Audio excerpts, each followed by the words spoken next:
ایک شہر جو خوشیوں کے ساتھ بسایا گیا اور جس میں بسنے والی قوم کو ہر نعمت سے نوازا گیا تھا، مگر وہ انسانی تاریخ کا وہ مقام بن گیا جس میں گناہ چھپ کر نہیں اعلان عام کر کے کیے جاتے تھے۔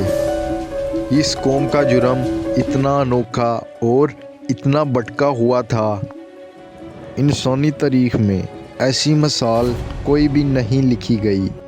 جب اللہ کو ان کا راستہ ناپسند ہوا تو اللہ تعالیٰ نے پل بھر میں اس قوم کو تباہ کر دیا، ایک ایسی تباہی جو قیامت تک آنے والے لوگوں کے لیے سبق بن گئی۔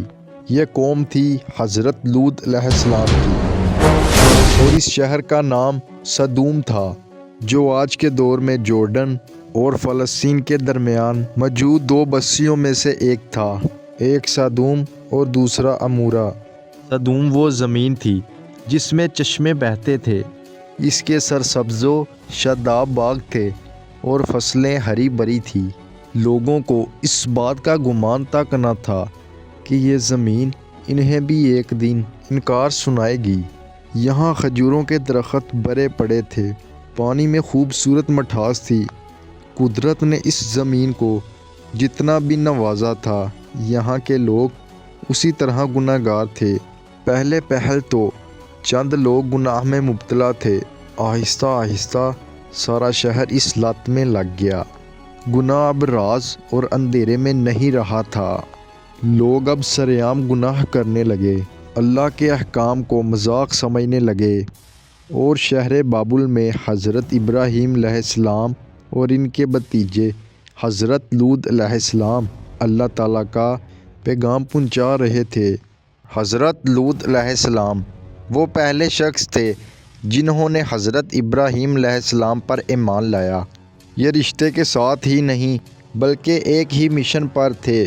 قرآن کہتا ہے کہ ہم ابراہیم اور لوط کو بچا کر اس زمین کی طرف لے گئے جس میں ہم نے جہان والوں کے لیے برکت رکھی ہے، یعنی شام کا مبارک خطہ۔ اللہ کا دین پھیلانے کے لیے حضرت ابراہیم علیہ السلام ایک شہر میں ٹھہر گئے، حضرت لوط علیہ السلام کو سدوم بھیج دیا جہاں انہیں نبی بنا کر مقرر کیا گیا۔ جب آپ اس شہر میں داخل ہوئے تو اس شہر کی رنگینیاں دیکھ کر آپ کے دل میں کپ کپی پیدا ہوئی۔ بڑے کاروانے تجارت، اونچے مکان، کاروبار، بازاروں میں عنبر اور ریشم کی خوشبو، سرسبز و شاداب باغ، یہ سب اس شہر میں اللہ کی نعمتوں کی گواہی دے رہے تھے۔ جیسے جیسے آپ لوگوں میں داخل ہوئے، چہرے سے مسکراہٹ غائب ہونے لگی۔ جو منظر آپ اس شہر میں دیکھ رہے تھے وہ دھوکہ نہیں، ایک سچائی تھی۔ یہ لوگ اتنی نعمتوں کے باوجود گناہوں میں ڈوبے ہوئے تھے، جنہوں نے اللہ کی دی ہوئی فطرت کو چھوڑ کر اپنی خواہشات کو اپنا معبود بنا لیا، مرد عورتوں سے ہٹ کر مردوں کی طرف مائل ہو چکے تھے، اور عورتیں مردوں سے ہٹ کر عورتوں کی طرف مائل ہو چکی تھیں۔ ایسا گناہ جو انسانی تاریخ میں پہلے کبھی دیکھا نہ گیا تھا۔ قرآن کے مطابق یہ لوگ اس برائی کو کھلے عام سر انجام دیتے تھے۔ ان کی گلیوں میں فحاشی اور مسافروں سے بدسلوکی روز کا معمول بن چکی تھی۔ وہ کہتے تھے، لگتا ہے یہ اکیلا ہے، اس کی محنت کا پھل ہم لے لیتے ہیں۔ مسافروں سے کہتے تھے، یہ شہر ہمارا ہے، چلو ہمیں سامان دو۔ اس شہر میں لوگ آنے جانے والوں کو تنگ کیا کرتے تھے، ان کا مال لوٹ لیتے، حدیں ٹوٹ چکی تھی، اور یہ اپنی حرکتوں پر فخر محسوس کرتے تھے۔ یہ امن اور خوشحالی کی زمین گناہوں کا سمندر بن چکی تھی۔ حضرت لوط علیہ السلام ان کے پاس آئے اور آ کر فرمایا، اے میری قوم، اللہ سے ڈرو، میں تمہاری بھلائی چاہتا ہوں۔ تم جو کام کر رہی ہو یہ غلط کام ہے، اس کا ٹھکانہ جہنم ہے۔ اس شہر کے نوجوان بولے، بھلائی تو صرف ہمارے شہر کی گلیوں میں بہتی ہے، ہم نے کسی سے کچھ نہیں مانگا۔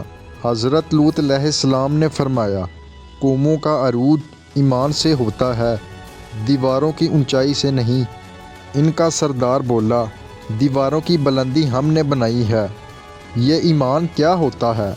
حضرت لوط علیہ السلام نے پیار سے کہا، جہاں انسانی فطرت رون دی جائے وہاں شہروں کی عمر تھوڑی ہوتی ہے۔ انہوں نے طعنہ مارا، لے آؤ عذاب جس سے تم ہمیں ڈراتے ہو۔ انہیں لگتا تھا کہ اللہ کی بات صرف ایک گفتگو ہے۔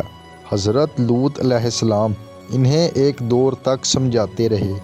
حضرت لوط علیہ السلام روزانہ ان کی تربیت کرتے رہے کہ فطرت کے غلام مت بنو، اللہ کی عبادت کرو، وہی سچا خدا ہے، اللہ کی طرف لوٹو۔ لیکن روزانہ وہی جواب، وہی غرور، بلکہ جواب میں کہتے، یہ جسم ہمارا ہے، ہماری مرضی، ہم جو مرضی کریں، ہمیں کوئی نہیں روک سکتا۔ اللہ کے نبی نے انہیں بہت سمجھایا، لیکن یہ قوم بات سننے کے قریب تک نہ آتی۔ پھر حضرت لوط علیہ السلام نے اللہ تعالیٰ سے دعا کی، اے اللہ، اس بھٹکی ہوئی قوم کو سیدھا راہ دکھا۔ پھر ایک دن اللہ تعالیٰ کے فرشتے حضرت ابراہیم علیہ السلام کے پاس آئے۔ آپ نے مسکراہٹ اور عزت کے ساتھ ان کا استقبال کیا اور ان کے لیے دسترخوان بچھایا۔ حضرت ابراہیم علیہ السلام نے انہیں کھانا کھانے کو کہا تو وہ کھانا کھانے کے لیے اپنا ہاتھ ہی آگے نہیں بڑھاتے تھے، تو فرشتوں نے کہا، فکر مت کریں، ہم اللہ کی طرف سے بھیجے ہوئے ہیں۔ پھر انہوں نے حضرت اسحاق علیہ السلام کی خوشخبری سنائی۔ یہ خبر سن کر ان کا دل خوش ہو گیا کہ انہیں ایک ایسی بستی کی طرف بھیجا گیا ہے جو حد سے آگے نکل چکی ہے، اور وہاں حضرت لوط علیہ السلام موجود ہیں۔ فرشتے حضرت لوط علیہ السلام کے گھر پہنچے۔ شہر میں خبر پھیل گئی کہ خوبصورت مہمان حضرت لوط علیہ السلام کے گھر آئے ہیں۔ لوگ دوڑتے ہوئے حضرت لوط علیہ السلام کے گھر کے باہر آئے اور کہنے لگے، دروازہ کھولو، ہمیں مہمانوں سے ملنا ہے۔ حضرت لوط علیہ السلام نے انہیں سمجھایا کہ اللہ سے ڈرو، باز آ جاؤ۔ تو انہوں نے کہا کہ ہمیں کسی چیز کا ڈر خوف نہیں ہے۔ اس پر فرشتوں نے اپنی اصل شکل ظاہر کی اور فرمایا، گھبرائے نہیں، ہم اللہ کے فرشتے ہیں، آپ پریشان نہ ہوں، یہ آپ کا کچھ بگاڑ نہیں سکتے۔ اور فرشتوں نے فرمایا کہ اپنی بیوی کو لے کر رات کے اندھیرے میں یہاں سے نکل جائیں اور پیچھے مڑ کر مت دیکھیے گا، صبح ہوتے ہی یہاں عذاب نازل ہوگا۔ حضرت لوط علیہ السلام اس شہر سے نکلے اور عذاب نازل ہونا شروع ہو گیا۔